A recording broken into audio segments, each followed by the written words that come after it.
Good morning. Welcome to worship this Sunday, April 26th. I'm Pastor Randall Friesen. Pastor Mark will show up in the feed later on with a video and some activities and some worship songs as well today. But we want to call you to worship this morning. I've been thinking this week about this season of enforced quiet time on the earth. As people are in their homes, as people are forced to be still a bit more. Is it an invitation from God to become quiet and to pay attention to God and what He's been trying to tell us or what He's trying to show us in the world, in our lives, in our choices?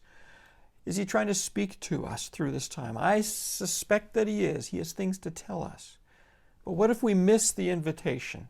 I don't want us to miss the invitation. So today, later on in the devotional, we'll be talking a little bit about that, how to be present to that.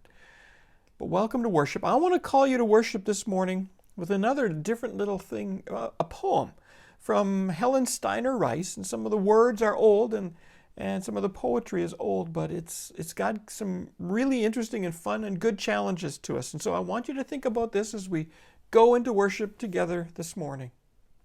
It's called, So We May Know God Better. So we may know God better and feel His quiet power. Let us daily keep in silence a meditation hour. For to understand God's greatness and to use His gifts each day, the soul must learn to meet Him in a meditative way. For our Father tells His children that if they would know His will, they must seek Him in the silence when all is calm and still.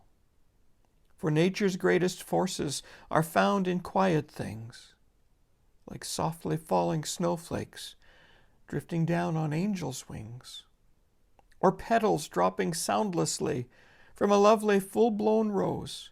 So God comes closest to us when our souls are in repose. So let us plan with careful, prayerful care to always allocate a certain portion of each day to be still and meditate. That will make it wholly possible to quietly endure the violent world around us. For in God we are secure. That's pretty good and applicable to us in this day, in this context. So let us seek ways to live this out. And let us begin by worshiping God in this meditative hour, this time that we have together.